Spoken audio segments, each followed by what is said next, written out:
Olá a todos, eu sou Gustavo Camilo e vou apresentar o trabalho Um Sistema Seguro de Comercialização de Dados Pessoais Sensíveis, baseado em reputação, confiança e corrente de blocos, desenvolvido pelo Grupo de Teleinformática e Automação, que contém como coautores Gabriel Antônio Rebelo, Lucas Ayran de Souza, sob orientação do professor Otto Carlos Duarte.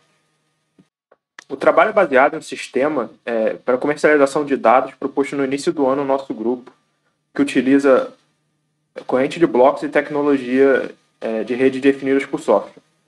O jeito que o sistema funciona é que um usuário A, interessado em comercializar seus dados, anuncia os dados que possui na corrente de blocos, determinando um preço para ser pago por eles. O usuário B, que é interessado em adquirir esses dados, lê a corrente de blocos e adquire esses dados pela corrente de blocos, emitindo uma transação. O contrato inteligente vai verificar se o usuário B possui as condições necessárias, como, por exemplo, o dinheiro necessário para efetuar a transação, para ter acesso aos dados anunciados pelo usuário A. O controlador SDN, então, ele lê a corrente de blocos e verifica se a transação do usuário B para o usuário A foi válida e se o usuário B possui o acesso aos dados do usuário A. Se possuir, o controlador SDN vai permitir o acesso. Só que essa nossa proposta entrou em um problema, que e se o usuário A não possuir os dados que anunciou? E se o usuário A cortar a conexão após B comprar os dados? E se a qualidade dos dados anunciados pelo usuário A for ruim? Para solucionar esse problema, foi proposto um sistema de reputação e confiança para que o comprador possa verificar a opinião de outros compradores sobre esse vendedor e definir se ele quer seguir em frente com a compra ou não. Nós separamos o conceito de confiança e reputação em dois, sendo a confiança a opinião pessoal de um comprador sobre o vendedor e a reputação uma visão geral da rede sobre esse vendedor. Nós também queremos que o nosso sistema ele siga algumas regras, como, por exemplo, nós queremos modelar a reputação e a confiança em um modelo parecido da vida real. Nós também queremos que o nosso sistema detecte e puna corretamente o comportamento malicioso de vendedores na rede. Nós começamos dividindo o cálculo da reputação de um anúncio em dois, dividindo entre a reputação do vendedor e a reputação da qualidade dos dados. Nós fazemos essa divisão para considerar algumas exceções, como o caso em que um bom vendedor vende dados de má qualidade e um vendedor ruim vende dados de boa qualidade. Ou seja, calculamos a reputação do anúncio de forma mais justa. Mas aí segue o problema. Como nós vamos modelar essa reputação para seguir os requisitos necessários de simular interações da vida real e punir o comportamento malicioso corretamente? Para simular as interações da vida real, nós temos que cumprir três condições. A primeira é que a confiança aumente de forma gradual com as interações positivas entre os usuários. A segunda é que a confiança decresça significativamente com as interações negativas. E a terceira é que as interações recentes pesem mais para o cálculo do que as interações passadas. E para fazer isso, nós criamos uma função matemática introduzindo dois fatores. O primeiro é um delta, que vai definir se a interação é positiva ou negativa, assumindo valores positivos ou negativos, respectivamente. Entretanto, o valor desse delta negativo é maior do que o valor positivo em módulo, para garantir que o decrescimento seja maior, ou seja, seja mais rápido do que o aumento gradual da confiança. Para garantir que as interações recentes pesem mais, nós introduzimos um fator de esquecimento adaptativo, que ele vai pesar mais com interações mais recentes. Além disso, esse fator ele é adaptativo, como o nome diz, o que significa que ele calcula a probabilidade do usuário agir de maneira legítima ou maliciosa e pesa isso na hora de calcular a confiança. Mas aí, como que nós calculamos a reputação, que é uma visão global da rede de um usuário?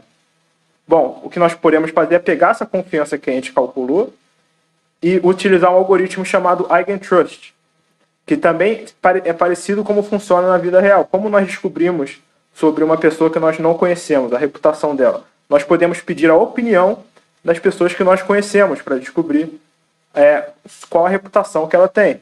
Então, por exemplo, aqui na fórmula observada no slide, a confiança de um usuário I em um usuário K, que ele não conhece, ele vai descobrir perguntando ao usuário 1 que ele conhece.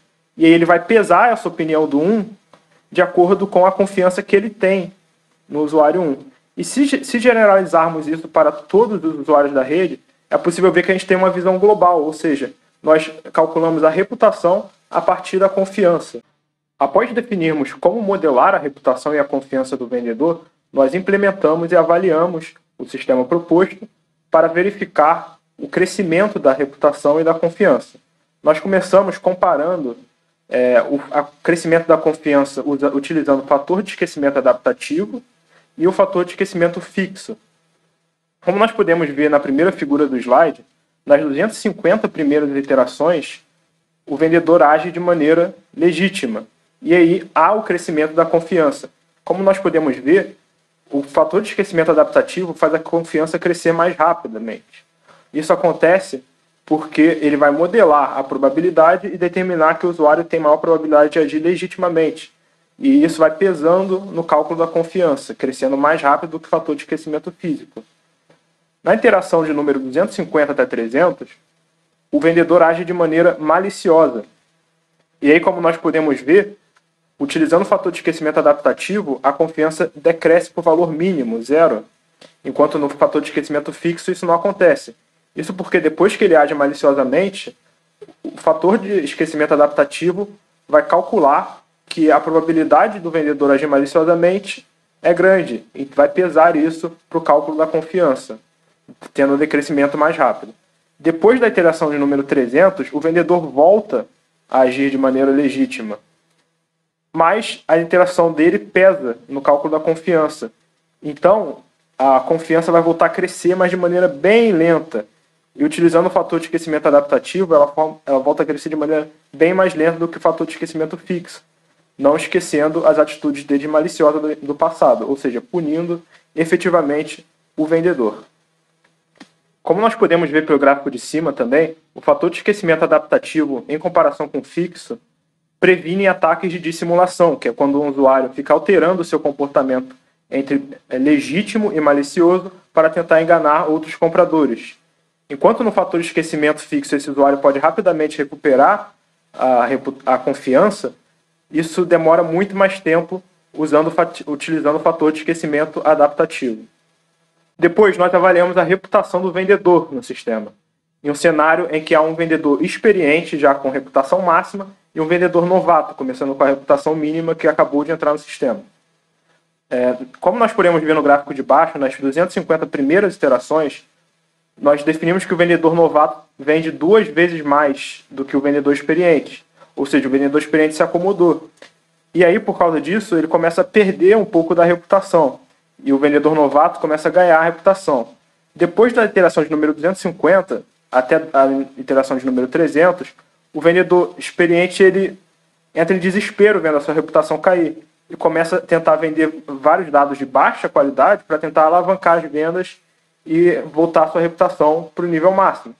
Mas isso não dá certo, porque ele passa a receber notas menores e aí o vendedor novato rapidamente ultrapassa o vendedor experiente nesse cenário. Depois da interação de número 300, o vendedor experiente até tenta voltar a agir de maneira legítima, mas o sistema não esqueceu das interações negativas passadas, e esse crescimento é bem lento. E o que nós podemos concluir disso é que o vendedor experiente ele não pode se basear apenas na experiência para preservar sua reputação. Ele tem sempre que inovar para manter suas vendas altas. Ou seja, nosso sistema premia as inovações e quem tem altas vendas. Concluindo, foi apresentado um sistema de reputação e confiança que garante a comercialização segura de dados. Esse sistema ele foi modelado sendo baseado em interações da vida real, ao mesmo tempo em que conseguimos mitigar ataques clássicos de sistemas de reputação, como ataques de dissimulação, em que o atacante fica alterando seu comportamento entre malicioso e legítimo para tentar enganar outros usuários. Nós também dividimos a reputação de um anúncio entre reputação de dados e reputação de vendedor. Quem estiver interessado em saber como modelamos e como foi a avaliação da reputação de dados, pode verificar no artigo. Nós implementamos e avaliamos o sistema proposto e verificamos também que o sistema pune efetivamente o comportamento malicioso. Muito obrigado a todos.